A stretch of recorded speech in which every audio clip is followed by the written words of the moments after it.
Hallelujah, ದೇವರಿಗೆ ಸ್ತೋತ್ರ. Good morning. ಬೆಳಕಾಯ್ತು ಪ್ರಿಯರೇ. ಬನ್ನಿರಿ, ಯೇಸುವಿನ ಮಾತುಗಳನ್ನು ಕೇಳೋಣ. ನಮ್ಮ ಹೃದಯ ಭಾರವನ್ನೆಲ್ಲ ಆತನ ಸನ್ನಿಧಿಯಲ್ಲಿ ಹೊಯ್ದುಕೊಳ್ಳೋಣ. ಆತನ ಕೃಪೆಗೋಸ್ಕರ ಬೇಡಿಕೊಳ್ಳೋಣ. ಪ್ರಾರ್ಥನೆ. ಪರಿಶುದ್ಧ ದೇವರೇ, ನಿಮಗೆ ವಂದನೆಗಳು. ಎಂಥ ದೊಡ್ಡ ಭಾಗ್ಯ ಕೊಟ್ಟಿದ್ದೀರಯ್ಯ, ಪ್ರತಿದಿನ ನಿಮ್ಮೊಂದಿಗೆ ಮಾತಾಡುವುದಕ್ಕಾಗಿ, ನಿಮ್ಮ ಮಾತು ಧ್ಯಾನಿಸುವುದಕ್ಕಾಗಿ, ನಿಮಗೆ ಸ್ತುತಿ ಸಲ್ಲಿಸುವುದಕ್ಕಾಗಿ. ನೀವು ಕೊಟ್ಟ ಅವಕಾಶಕ್ಕಾಗಿ ವಂದನೆಗಳು.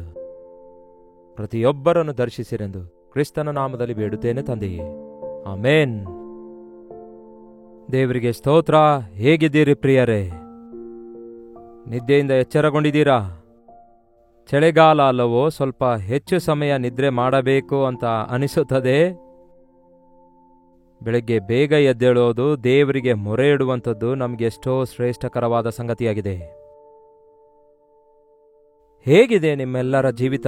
ಹೇಗಿದೆ ಹೇಗಿದೆ ಹೇಗಿದೆ ಎಂಬುದಾಗಿ ನಾನು ಕೇಳುತ್ತಾ ಇರುವಾಗ, ನಿಮ್ಮಲ್ಲಿ ಬಹಳಷ್ಟು ಜನ ಹೀಗಿದ್ದೇವೆ, ಬಹಳ ಬಾಧೆಯಲ್ಲಿದ್ದೇವೆ, ಈ ಪ್ರಾರ್ಥನೆಗೆ ಉತ್ತರ ದೊರಕಿದೆ, ಉಪಕಾರ ಎಷ್ಟೋ ಹೊಂದಿದ್ದೇವೆ ಎಂದು ನೀವು ವಾಟ್ಸಪ್ ಮೆಸೇಜ್ ಮೂಲಕ ತಿಳಿಯಪಡಿಸುತ್ತಿರುವುದಕ್ಕಾಗಿ ದೇವರಿಗೆ ಎಷ್ಟೋ ಸ್ತುತಿಸುತ್ತೇನೆ. ಬಹಳಷ್ಟು ಜನ ನಾವು ಬಾಧೆಯಲ್ಲಿದ್ದೇವೆ, ಶ್ರಮೆಯಲ್ಲಿದ್ದೇವೆ, ಕಷ್ಟದಲ್ಲಿದ್ದೇವೆ ಎಂಬುದಾಗಿ ನೀವು ನಿಮ್ಮ ಸಮಸ್ಯೆಗಳನ್ನು ಹಂಚಿಕೊಳ್ತಿರುವಾಗ ಆ ವಿಷಯ ತಿಳ್ಕೊಂಡು ನಿಜವಾಗೂ ತಾಳಲಿಕ್ಕಾಗ್ತಿಲ್ಲ. ಎಷ್ಟೋ ಜನ ಎಷ್ಟೋ ವಿಧವಾದ ಬಾಧೆಯಿಂದ ಶ್ರಮೆ ಪಡ್ತಿದ್ದಾರಲ್ಲ ದೇವರೇ, ಅವರಿಗೆ ದಯವಿಟ್ಟು ಸಹಾಯ ಮಾಡು. ನಮ್ಮ ಸಂಕಟ ತೊಲಗಿಸಿ ನಮ್ಮ ಸಮಸ್ಯೆ ಪರಿಹರಿಸುವುದಕ್ಕಾಗಿ, ನಮ್ಮ ಅವಶ್ಯಕತೆ ತೀರಿಸುವುದಕ್ಕಾಗಿ ಅಲ್ಲವೇ? ನೀನು ಐಶ್ವರ್ಯವಂತನಾಗಿದ್ದರೂ ನಮಗೋಸ್ಕರ ಬಡವನಾದೆ, ಸಿಂಹಾಸನ ಬಿಟ್ಟು ಶಿಲುಬೆಯ ಮೇಲೆ ಮರಣ ಹೊಂದಲು ಬಂದಿದ್ದೀರಲ್ಲವೇ ಎಂದು ಕರ್ತನ ಸನ್ನಿಧಿಯಲ್ಲಿ ಮೊರೆ ಇಡುತ್ತಲೇ ಇದ್ದೇನೆ. ನೀವು ಕೂಡ ಮೊರೆ ಇಡಿರಿ. ಕರ್ತನಿಗೆ ಬೇಡಿಕೊಳ್ಳಿರಿ, ಕರ್ತನಿಗೆ ಹಂಚಿಕೊಳ್ಳಿರಿ. ಕರ್ತನು ಇದ್ದಾನೆಂದು ನಂಬಿರಿ, ಕರ್ತನು ದೊಡ್ಡವನೆಂದು ನಂಬಿರಿ. ಕರ್ತನು ಬೇಡಿದ್ದನ್ನು ಕೊಡುತ್ತಾರೆ ಎಂದು ನೀವು ಪೂರ್ಣ ಹೃದಯದಿಂದ ನಂಬುವುದಾದರೆ ನಿಮ್ಮ ಜೀವಿತದಲ್ಲಿ ಅದ್ಭುತ ಕಾಣುತ್ತೀರಿ. ದೇವರು ಯಾವತ್ತೇ ಆಗಲಿ ನಾವು ಬೇಡಿಕೊಳ್ಳಬೇಕೆಂದು ಬಯಸುತ್ತಾರೆ. ಬೇಕಾದರೆ ನೋಡಿ, ಕೀರ್ತನೆ 2:8. ನೀನು ಕೇಳಿಕೊಂಡರೆ. ಈ ದಿನ ಮನುಷ್ಯರು ಹೇಗಿದ್ದಾರೆಂದು ನನಗೆ ಕೇಳಬೇಡಿ. ಅಪ್ಪ ದುಡ್ಡು ಕೊಡು ಅಂದ್ರೆ ನನಗ್ಯಾಕೆ ಕೇಳುತ್ತಿ? ರೀ ತರಕಾರಿ ಇಲ್ಲ ರೀ, ನನಗೇನ್ ಮಾಡನುತ್ತಿ? ಹೌದಲ್ಲವೇ? ಈ ದಿನ ಬಹಳ ಜನ ಮನುಷ್ಯರಿಂದ ಕೇಳಿಕೊಳ್ಳಲು ಪ್ರಯತ್ನಿಸುತ್ತಾರೆ. ಕೊನೆಗೆ ಮನುಷ್ಯರಿಂದ ಬರಿಗೈಯಿಂದ ನಮಗೆ ಏನು ದೊರಕಲಾರದ ಪರಿಸ್ಥಿತಿಯಲ್ಲಿ ಹಿಂದಿರುಗುತ್ತಾರೆ. ಬೇಡಿ ಬೇಡಿ ಬೇಸರಗೊಳ್ಳುತ್ತೇವೆ. ಹೌದು ಪ್ರಿಯರೇ, ಮನುಷ್ಯನು ನಮ್ಮ ಅವಶ್ಯಕತೆಗಳೆಲ್ಲ ಹೇಗೆ ತೀರಿಸಬಲ್ಲನು? ಯಾವಾಗ ನೋಡಿದ್ರು ಯಾರು ಕೊಡ್ತಾರೆ, ಯಾರಿಂದ ಏನನ್ನು ಹೊಂದಿಕೊಳ್ಳಬೇಕೆಂಬ ಬುದ್ಧಿ ನಾವು ಹೊಂದಿಕೊಂಡಿರೋದಾದರೆ ನಾವು ಅಭಿವೃದ್ಧಿ ಇಲ್ಲದವರು, ಆಶೀರ್ವಾದ ಇಲ್ಲದವರು ಆಗಿದ್ದೇವೆ ಎಂದರ್ಥ. ಕರ್ತನಿಗೆ ಬೇಡಿಕೊಳ್ಳುವವರಾಗಿರದೆ ಕೊಡುವವರಾಗಿರುತ್ತಾರೆ. ಯೇಸುವೇ ಹೇಳಿದಾರಲ್ಲವೇ, ಬೇಡಿಕೊಳ್ಳುವುದರಿಂದ ಕೊಡುವುದೇ ಉತ್ತಮ ಎಂದು. ಕೇಳುವವನ ಕೈ ಕೆಳಗಿರುತ್ತೆ, ಕೊಡುವವನ ಕೈ ಮೇಲಿರುತ್ತೆ. ಕರ್ತನು ನಮಗೆ ಕೊಡುವಾಗ ನಾವು ಇತರರಿಗೆ ಕೊಡಬೇಕು. ನಮ್ಮ ಕೈ ಮತ್ತೆ ಮೇಲಿಟ್ಟು ಇತರರಿಗೆ ಕೊಡುವವರಾಗಿರ್ತೇವೆ. ಕೊಡಿರಿ, ನಿಮಗೆ ಕೊಡಲಾಗುವುದು ಎಂದು ದೇವರ ವಾಕ್ಯ ಹೇಳುತ್ತದೆ. ನನಗೇನಿದೆ, ನಾನೆಲ್ಲಿಂದ ಕೊಡಲಿ ಎಂದು ಸಹಜವಾಗಿ ಪ್ರತಿ ಮನುಷ್ಯನು ಹೇಳುತ್ತಾನೆ. ಆದರೆ ಕರ್ತನಿಗೆ ಕೇಳಿಕೊಂಡರೆ ಕರ್ತನು ಕೊಡ್ತಾನೆ. ಕೇವಲ ನನ್ನ ಅವಶ್ಯಕತೆ ಅಲ್ಲ, ಅನೇಕರ ಅವಶ್ಯಕತೆಗಳನ್ನು ತೀರಿಸುವಂತೆ ಕೊಡ್ತಾರೆಂಬ ನಂಬಿಕೆ ಎಷ್ಟು ಜನ ಹೊಂದಿದ್ದೀರಿ? ಈಗ ವರ್ಷಾಂತ್ಯಕ್ಕೆ ಬಂದಿದ್ದೇವೆ. ಲೆಕ್ಕಾಚಾರ ಏನಾದರೂ ನೋಡಿಕೊಳ್ತಾ ಇದ್ದೀರಾ? ಈ ವರ್ಷದಲ್ಲಿ ಎಷ್ಟು ಖರ್ಚು ಮಾಡಿದ್ದೇವೆ ಎಂಬುದಾಗಿ ಲೆಕ್ಕಾಚಾರ ಮಾಡಿಕೊಳ್ತಾ ಇದ್ದೀರಾ?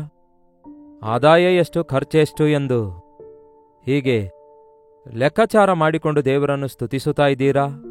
ಅಫ್ಕೋರ್ಸ್, ನೀವು ಟ್ಯಾಕ್ಸ್ ಕಟ್ಟುವವರಾಗಿರಬೇಕಾದ್ರೆ ಸರ್ಕಾರಕ್ಕೆ ಲೆಕ್ಕ ತೋರಿಸಬೇಕಲ್ಲವೇ?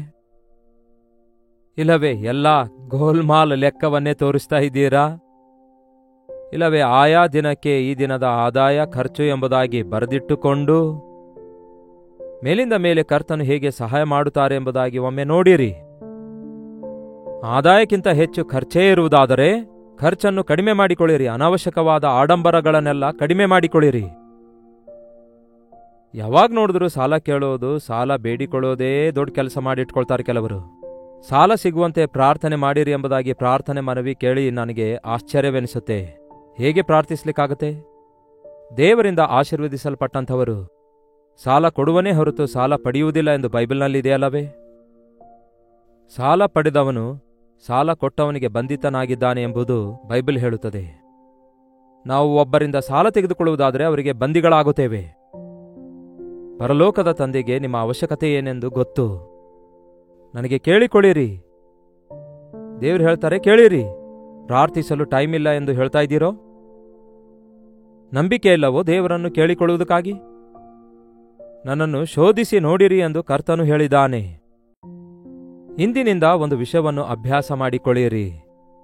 ನಿಮಗೆ ಯಾವುದೇ ಅವಶ್ಯಕತೆ ಇದ್ರೂ ಕೂಡ ಮೊಟ್ಟ ಮೊದಲು ದೇವರ ಸನ್ನಿಧಿಯಲ್ಲಿ ಮೊಳಕಾಲೂರಿ ಪ್ರಾರ್ಥಿಸಿರಿ. ಇದು ನನಗೆ ಬೇಕು ದೇವರೇ ಎಂದು ಬೇಡಿಕೊಳ್ಳಿರಿ. ಯಾವ ರೀತಿಯಾಗಿ ನೀವು ಬೇಡಿಕೊಂಡದ್ದು ಕರ್ತನು ಕೊಡುತ್ತಾನೆಂದು ನೀವು ಗುರುತಿಸುತ್ತೀರೋ ನೀವು ಕುಣಿದಾಡಿ ಹರ್ಷಿಸುತ್ತೀರಿ. ನೀವು ಅಂದುಕೊಳ್ಳದಂತಹ ಪರಿಸ್ಥಿತಿಯಲ್ಲಿ ಅಂದುಕೊಳ್ಳದಂತಹ ಆ ಪರಿಸ್ಥಿತಿಗಳ ಮೂಲಕ, ಮನುಷ್ಯರ ಮೂಲಕ ಖಂಡಿತವಾಗಿಯೂ ದೇವರು ನಮ್ಮ ಅವಶ್ಯಕತೆಗಳನ್ನು ಮನುಷ್ಯರ ಮೂಲಕವೇ ತೀರಿಸುತ್ತಾರೆ. ಆದರೆ ನಾವು ಬೇಡಿಕೊಳ್ಳದೇ ಇರುವುದಾದರೆ ಹೊಂದಿಕೊಳ್ಳಲಾರೆವು. ಹಾಗಾಗಿ ಪ್ರತಿದಿನ ಉದಯ ಕಾಲದಲ್ಲಿ ದೇವರೇ ನಮ್ಮ ಅನುದಿನದ ಆಹಾರವನ್ನು ದಯಪಾಲಿಸು ಎಂದು ಸಿಂಪಲ್ ಪ್ರೇಯರ್ ಮಾಡಿರಿ. ಅದೇನೋ ಸಾಧಾರಣ ಅಂದುಕೊಳ್ತಿರಬಹುದು. ಅನುದಿನವೂ ನಮಗೆ ಬೇಕಾದ ಆಹಾರ, ನಮ್ಮ ಸ್ಪಿರಿಚುವಲ್ಗಾಗಿ, ನಮ್ಮ ಆತ್ಮಿಕ ಜೀವಿತಕ್ಕೆ ಬೇಕಾದ ಆಹಾರ, ನಮ್ಮ ಶರೀರಕ್ಕೆ ಬೇಕಾದ ಆಹಾರ, ಪ್ರತಿದಿನ ನನ್ನ ಅವಶ್ಯಕತೆ ತೀರಿಸಿರಿ ಎಂದು ಬೇಡಿಕೊಳ್ಳಿರಿ. ಅದು ಯಾವುದೇ ಆಗಿರಬಹುದು. ವಸ್ತ್ರಗಳು ಬೇಕೋ, ವಸ್ತುಗಳು ಬೇಕೋ, ವಾಹನಗಳು ಬೇಕೋ, ಯಾವುದೇ ಸಹಾಯ ಬೇಕೆಂದು ಬೇಡಿಕೊಳ್ಳುವಾಗ ಕರ್ತನು ಕೊಡುವಂಥವನಾಗಿದ್ದಾನೆ. ಭೂಮಿ ಆಕಾಶ ನಿರ್ಮಿಸಿದಂತಹ ದೇವರಿಗೆ ನಮ್ಮ ಸಣ್ಣ ಸಣ್ಣ ಅವಶ್ಯಕತೆ ತೀರಿಸುವುದೇನಾದರೂ ದೊಡ್ಡ ಕೆಲಸವೋ? ಭೂಮಿಯೂ ನನ್ನದೇ, ಅದರಲ್ಲಿರುವ ಸಮಸ್ತವೂ ನನ್ನದೇ ಎಂದು ಹೇಳಿದ ದೇವರಿಗೆ ಕೊಡಲಾರದೇ ಇರುವಂಥದ್ದು ಯಾವುದಾದರೂ ಇದೆಯಾ? ಅದಕ್ಕೆ ಬೇಡಿಕೊಳ್ಳಿರಿ. ಯೇಸು ಸ್ವತಃ ಹೇಳಿದ್ದಾರೆ, ನೀವು ನನ್ನ ನಾಮದಲ್ಲಿ ಬೇಡಿಕೊಳ್ಳದೇ ಇರುವುದರಿಂದ ನಿಮಗೆ ದೊರಕಲಿಲ್ಲವೆಂದು.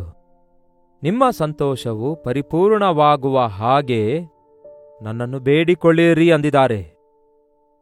ಯೇಸು ಕ್ರಿಸ್ತನ ನಾಮದಲ್ಲಿ ನಮ್ಮ ಪ್ರತಿ ಅವಶ್ಯಕತೆ ತೀರಿಸಲ್ಪಡುತ್ತದೆ. ಖಂಡಿತವಾಗಿಯೂ ಬೇಡಿಕೊಂಡದ್ದು ಯಾವುದೂ ದೊರಕದೇ ಇರಬಹುದು, ಆದರೆ ಅವಶ್ಯಕತೆಗಳೆಲ್ಲ ತೀರಿಸಲ್ಪಡ್ತವೆ.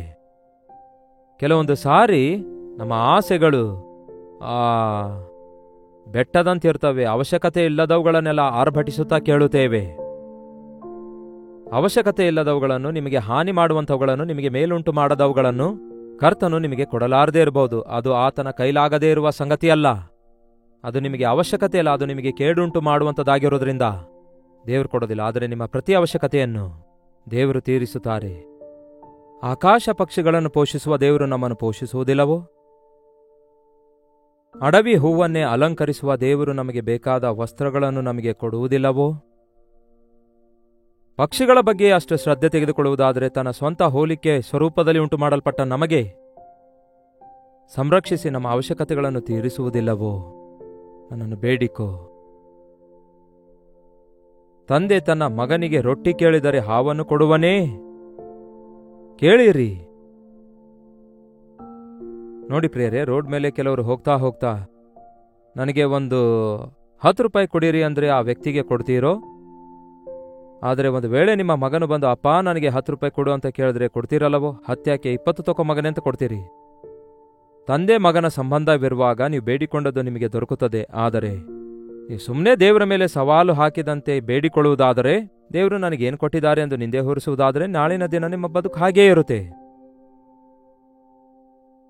ಕೀರ್ತನೆ 2ನೇ ಅಧ್ಯಾಯದ 7ನೇ ವಚನ ನೋಡಿ, ನಾನು ಯೆಹೋವನ ಆಜ್ಞೆಯನ್ನು ತಿಳಿಸುತ್ತೇನೆ, ಕೇಳಿರಿ. ಆತನು ನನಗೆ ನೀನು ಮಗನು, ನಾನೇ ಈ ಹೊತ್ತು ನಿನ್ನನ್ನು ಪಡೆದಿದ್ದೇನೆ ಎಂದು ವಾಕ್ಯ ಹೇಳುತ್ತೆ. ನಾವು ದೇವರ ಮಗನಾಗಿ ಮಗಳಾಗಿ ಮಾರ್ಪಡಬೇಕು.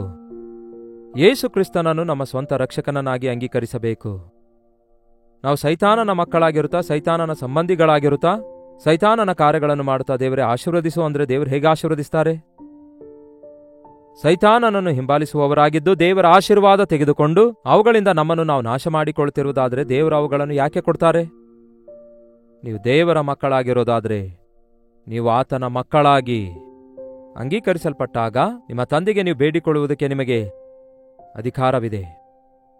ನನಗೆ ನೀನು ಮಗನು, ನಾನೇ ಈ ಹೊತ್ತು ನಿನ್ನನ್ನು ಪಡೆದಿದ್ದೇನೆ. ನೀನು ಕೇಳಿಕೊಂಡರೆ ಅನ್ಯ ಜನಾಂಗಗಳನ್ನೆಲ್ಲ ನಿನಗೆ ಅಧೀನ ಮಾಡುವೆನು ಅನ್ನುತ್ತಾರೆ. ನನ್ನನ್ನು ಕೇಳಿಕೊಂಡರೆ ಜನಾಂಗಗಳನ್ನೇ ಕೊಡ್ತೇನೆ ಅನ್ನುತ್ತಾರೆ. ಒಂದು ದಿನ ನಾನು ಸೇವೆಯ ಅನೇಕ ಅವಶ್ಯಕತೆಗಳಿಗಾಗಿ ಪ್ರಾರ್ಥಿಸುವಾಗ ಈ ವಾಕ್ಯ ಹಿಡ್ಕೊಂಡು ಹೇಳಿದೆ, ದೇವರೇ, ಇಂಥ ಸೇವೆಗೆ ಇಷ್ಟೊಂದು ಉಪಕರಣಗಳು ಬೇಕು, ಇಷ್ಟು ದುಡ್ಡು ಬೇಕು, ಈ ಟಿವಿ ಬಿಲ್ಸ್ ಕಟ್ಟಲು ದುಡ್ಡು ಬೇಕು, ಅದು ಇದು ಎಂದು ದೇವರಿಗೆ ಬೇಡಿಕೊಳ್ಳುವಾಗ ದೇವರು ನನಗೆ ಹೇಳಿದ್ರು, ನಿನಗೆ ಜನಾಂಗಗಳನ್ನು ಸ್ವಾಸ್ಥ್ಯವಾಗಿ ಕೊಡ್ತೇನೆ. ಜನಾಂಗಗಳು ಯಾಕೆ ದೇವರೇ ನನಗೆ ದುಡ್ಡು ಕೊಡು ಎಂದು ಕೇಳಿದೆ. ಜನಗಳು ಯಾಕೆ ದೇವರೇ ನನಗೆ ವಸ್ತು ಕೊಡು ಎಂದು ಕೇಳಿದೆ. ಜನಗಳು ಯಾಕೆ ದೇವರೇ ನನ್ನ ಕೆಲಸ ಆದರೆ ಸಾಕು ಎಂಬುದಾಗಿ ಹೀಗೆ ಅಜ್ಞಾನದಿಂದ ನಾನು ಆಲೋಚಿಸುತ್ತಾ ಇದ್ರೆ ಕರ್ತನು ಕೊಟ್ಟ ಅವಗಾಹನ ಏನೆಂದರೆ, ಅಯ್ಯೋ ಮೂರ್ಖನೇ, ಜನಗಳನ್ನು ನಿನಗೆ ಕೊಡ್ತೇನೆಂದ್ರೆ ಜನಗಳ ಸ್ವತ್ತು ಕೂಡ ನಿನಗೆ ಬರುತ್ತದೆ ಅಲ್ಲವೋ? ಜನಗಳನ್ನು ನಿನಗೆ ಕೊಡುವುದಾದರೆ ಆ ಜನಗಳೆಲ್ಲ ನಿನ್ನೊಂದಿಗೆ ಇದ್ದು ನಿನ್ನ ಎಲ್ಲಾ ಸೇವೆಯಲ್ಲಿ ನಿನಗೆ ಸಹಕರಿಸುತ್ತಾರಲ್ಲವೇ? ನಿಜವಲ್ಲವೋ? ನಾನು ದುಡ್ಡಿನಿಂದ ಮಾಡಬೇಕೆಂದು ಬಯಸಿದೆ, ಆದರೆ ವಿಶ್ವಾಸಿಗಳ ಒಂದು ಬೃಂದ, ದೇವರು ಕೊಟ್ಟ ತಲಾಂತುಗಳುಳ್ಳಂತಹ ವ್ಯಕ್ತಿಗಳಿಂದ ನಾವು ಮಾಡಬೇಕಾದ ಕಾರ್ಯಗಳು ಎಷ್ಟೋ ಇವೆ. ಜನಾಂಗಗಳನ್ನು ನಿನಗೆ ಸ್ವಾಸ್ಥ್ಯವಾಗಿ ಕೊಡ್ತೇನೆ. ಭೂಮಿಯ ಕಟ್ಟಕಡೆಗೂ ಇರುವ ಎಲ್ಲಾ ದೇಶಗಳನ್ನು ನಿನಗೆ ಸ್ವಾಸ್ಥ್ಯವಾಗಿ ಕೊಡ್ತೇನೆ. ಈ ಸೋಷಿಯಲ್ ಮೀಡಿಯಾದ ಮೂಲಕ ಈ ದಿನ ಈ ವಾಗ್ದಾನವೂ ಕೂಡ ನೆರವೇರಿದೆ ಪ್ರಿಯರೇ. ಭೂಲೋಕದ ಕಟ್ಟ ಕಡೆಯವರೆಗೂ ಇರುವ ಎಲ್ಲಾ ದೇಶಗಳನ್ನು ನಿನಗೆ ಸ್ವಾಸ್ಥ್ಯವಾಗಿ ಕೊಡ್ತೇನೆ ಅನ್ನುತ್ತಾರೆ. ಪ್ರತಿದಿನ ಈ ರೀತಿ ಅನುದಿನದ ಧ್ಯಾನವನ್ನು ನಾವು ಪ್ರಸಾರ ಮಾಡುತ್ತಿದ್ದೇವೆ. ಪ್ರತಿದಿನ ಈ ಸಂದೇಶಗಳನ್ನು ಕೇಳ್ತಿದ್ದಾರೆ ಅನೇಕ ಬೇರೆ ಬೇರೆ ದೇಶಗಳಿಂದ, ಗ್ರಾಮಗಳಿಂದ, ಪಟ್ಟಣಗಳಿಂದ, ಮೂಲೆ ಮೂಲೆಗಳಿಂದ ತಮ್ಮ ಪ್ರೈಸ್ ರಿಪೋರ್ಟ್ ಕಳಿಸುವುದನ್ನು ನೋಡಿ ನನಗೆ ಆಶ್ಚರ್ಯವೆನಿಸುತ್ತೆ. ಓಹೋ, ಇದಾಗಿದೆಯಾ ಈ ವಾಗ್ದಾನದ ನೆರವೇರುವಿಕೆ ಎಂದು ಯೋಚಿಸಿದೆ. ಎಲ್ಲೆಲ್ಲೋ ಇರುವಂಥವರಿಗೆ ಯೇಸುವಿನ ಮಾತುಗಳನ್ನು ಹೇಳುವುದರ ಮೂಲಕ ನಮ್ಮನ್ನೆಲ್ಲ ಕ್ರಿಸ್ತನ ಸಂಬಂಧಿಕರನ್ನಾಗಿ ಮಾರ್ಪಡಿಸುತ್ತಿದ್ದಾರೆ. ಒಬ್ಬರಿಗೋಸ್ಕರ ಒಬ್ಬರು ಪ್ರಾರ್ಥಿಸಿಕೊಳ್ಳುವುದಕ್ಕಾಗಿ, ಭಾರಭರಿತವಾದ ಈ ಸೇವೆಯಲ್ಲಿ ಒಬ್ಬರೊಂದಿಗೆ ಸೇರಿ ಒಬ್ಬರು ಕೆಲಸ ಮಾಡುವುದಕ್ಕಾಗಿ, ಈ ಸೇವೆಯಲ್ಲಿ ಇರುವ ಎಲ್ಲಾ ಅವಶ್ಯಕತೆ ತೀರಿಸುವುದಕ್ಕಾಗಿ ನೀವು ಇಂತಹ ಉಪಕಾರ ಮಾಡುತ್ತಾ ಇದ್ದೀರೋ? ಆಹಾ, ನಿನ್ನ ಕಾರ್ಯಗಳು ಅದ್ಭುತವಾಗಿವೆ, ನಿನ್ನ ಯೋಚನೆಗಳು ಊಹೆಗೆ ಮಿಗಿಲಾದದ್ದಾಗಿವೆ ಎಂದು ಹೇಳಿ ಕರ್ತನಿಗೆ ಸ್ತುತಿಸುತ್ತೇನೆ. ನೀವು ಕೇಳಿಕೊಂಡದ್ದು ಯಾವುದು ದೇವರು ಕೊಡಲ್ಲ ಅಂದಿಲ್ಲ ಪ್ರಿಯರೇ. ನೀವು ಕೇಳಿಕೊಳ್ಳದೇ ಇರುವುದರಿಂದ ನಷ್ಟ ಹೋಗುತ್ತಾ ಇದ್ದೀರಿ. ನೀವು ಕೇಳಿಕೊಂಡರೆ ಯಾವುದು ಯಾವಾಗ ನಿಮಗೆ ಬೇಕಾಗಿದೆಯೋ ತಕ್ಕ ಸಮಯದಲ್ಲಿ ಪಕ್ಷಿಗಳಿಗೆ ಆಹಾರ ಕೊಡುವಂತಹ ದೇವರು, ನೀವು ಬೇಡಿಕೊಳ್ಳುವುದಾದರೆ ನಿಮ್ಮ ಬದುಕಿನ ದಿನಮಾನದಲ್ಲೆಲ್ಲ ನಿಮಗೆ ಯಾವುದು ಯಾವಾಗ ಏನನ್ನು ಬೇಕಾಗಿರುತ್ತದೋ ಅದನ್ನು ಕೊಡಬಲ್ಲಾತನಾಗಿದ್ದಾನೆಂದು ನಾವು ನಂಬುವುದಾದರೆ ಅನವಶ್ಯಕವಾದ ಚಿಂತೆ, ಅನವಶ್ಯಕವಾದ ಭೀತಿ, ಭವಿಷ್ಯದ ಕುರಿತಾದ ಭಯ ನಮಗವಶ್ಯಕವಿರಲ್ಲ. ನಾನು ಕರ್ತನ ಮಗುವಾಗಿ ಇದ್ದೇನೋ ಇಲ್ಲವೋ, ಆತನೊಂದಿಗೆ ಸಹವಾಸದಲ್ಲಿ ಇದ್ದೇನೋ ಇಲ್ಲವೋ, ಆತನಿಗೆ ನಂಬಿಕೆಯಿಂದ ಬೇಡಿಕೊಳ್ಳುತ್ತಿದ್ದೇನೋ ಇಲ್ಲವೋ ಎಂದು ನಮ್ಮನ್ನು ನಾವು ಪರೀಕ್ಷಿಸಿಕೊಳ್ಳುತ್ತಾ ಮೇಲಿಂದ ಮೇಲೆ ನಮ್ಮ ಪ್ರತಿ ಅವಶ್ಯಕತೆ ತೀರಿಸಬಲ್ಲಂತಹ ಕರ್ತನಿಗೆ ನಮ್ಮ ಭಿನ್ನಹಗಳನ್ನು ತಿಳಿಯಪಡಿಸಬೇಕು. ಈ ಉದಯ ಕಾಲ ಸಮಯದಲ್ಲಿ ಪ್ರತಿದಿನ ಬೆಳಗ್ಗೆ ಎದ್ದ ಕೂಡಲೇ ನಿಮ್ಮ ಅವಶ್ಯಕತೆಗಳೇನು, ನಿಮ್ಮ ಅಗತ್ಯತೆಗಳೇನೆಂದು ಕರ್ತನಿಗೆ ಹೇಳಿಕೊಳ್ಳಿರಿ. ಆತನು ಸಮಸ್ತವನ್ನು ಸರಿಪಡಿಸುವ ದೇವರಾಗಿದ್ದಾರೆ. ಪ್ರತಿ ಅವಶ್ಯಕತೆಯನ್ನು ಒದಗಿಸಬಲ್ಲ ದೇವರಾಗಿದ್ದಾರೆ. ನಮ್ಮ ಬಾಧೆಯಿಂದ ನಮಗೆ ಬಿಡುಗಡೆ, ನಮ್ಮ ಕೊರತೆಯಿಂದ ನಮಗೆ ಸಮೃದ್ಧಿ ದೊರಕುತ್ತದೆ. ನಮ್ಮ ಆರ್ಥಿಕ, ಶಾರೀರಿಕ, ಮಾನಸಿಕ ಕೊರತೆಗಳನ್ನೆಲ್ಲ ತೀರಿಸುವ ಕರ್ತನಾಗಿ ಕಲ್ವರಿ ಶಿಲುಬೆಯ ಮೇಲೆ ಆತನು ಮಾಡಿದ ಯಜ್ಞದ ಮೂಲಕ ಬುದ್ಧಿ, ಜ್ಞಾನ, ಸರ್ವ ಸಂಪತ್ತುಗಳೆಲ್ಲವನ್ನು ಆತನಲ್ಲಿ ಅಡಕವಾಗಿರೋದ್ರಿಂದ ಯಾವಾಗ ಯಾರಿಗೆ ಯಾವುದು ಅವಶ್ಯಕವಾಗಿದೆಯೋ ಅದನ್ನು ಧಾರಾಳವಾಗಿ ಕೊಡಬಲ್ಲ ಕರ್ತನು ನಮಗಿದ್ದಾನೆ. ಆತನು ತನ್ನ ಹಿಡಿಯನ್ನು ಬಿಚ್ಚುವುದಾದರೆ ಸಕಲ ಜೀವಿಗಳು ತೃಪ್ತಿ ಹೊಂದುತ್ತವೆ. ಎಷ್ಟು ಕಾಲ ತೃಪ್ತಿಯಿಲ್ಲದ ಜೀವಿತ ಜೀವಿಸುತ್ತೀರಿ? ಎಷ್ಟೇ ಸಂಪಾದಿಸಿದರೂ ಸಾಲುತ್ತಾ ಇಲ್ವಲ್ಲ?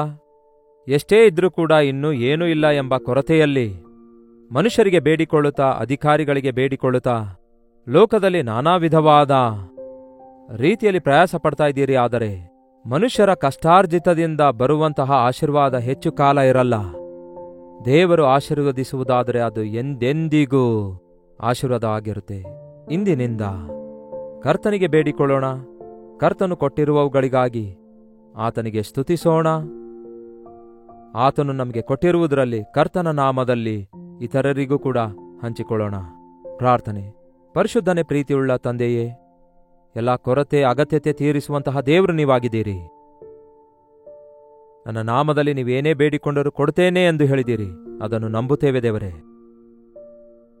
ಬೇಡಿಕೊಳ್ಳಿರಿ ನಿಮಗೆ ದೊರೆಯುವುದು, ಹುಡುಕಿರಿ ನಿಮಗೆ ಸಿಕ್ಕುವುದು, ತಟ್ಟಿರಿ ನಿಮಗೆ ತೆರೆಯುವುದು ಎಂದು ಹೇಳಿರುವ ನಿಮ್ಮ ಮಾತನ್ನು ಮರೆಯಲಾರದೆ ಮನುಷ್ಯರ ಸಹಾಯ ವ್ಯರ್ಥವಾದದೆಂದು ಗ್ರಹಿಸಿ ದೇವರ ಸಹಾಯವೇ ಉತ್ತಮವಾದದೆಂದು ಗುರುತಿಸಿ ನಿಮ್ಮನ್ನೇ ನಂಬುವುದಕ್ಕಾಗಿ, ನಿಮ್ಮನ್ನೇ ಬೇಡಿಕೊಳ್ಳುವುದಕ್ಕಾಗಿ, ನೀವು ಕೊಟ್ಟ ಸಂಗತಿಗಳಿಗಾಗಿ ಸಂತುಷ್ಟರಾಗಿ ನಿಮ್ಮನ್ನು ಸ್ತುತಿಸುತ್ತಾ ನಿಮ್ಮ ನಾಮದಲ್ಲಿ ನಮಗೆ ನೀವು ಕೊಟ್ಟ ಸಕಲ ಆಶೀರ್ವಾದಗಳನ್ನು ನಮ್ಮ ಸುತ್ತಲಿರುವವರಿಗೆ ಹಂಚಿಕೊಳ್ಳುವುದಕ್ಕೆ ನಮ್ಮ ಪ್ರತಿಯೊಬ್ಬರಿಗೂ ಸಹಾಯ ಮಾಡಿರೆಂದು ಕ್ರಿಸ್ತನ ನಾಮದಲ್ಲಿ ಬೇಡುತ್ತೇವೆ ತಂದೆಯೇ.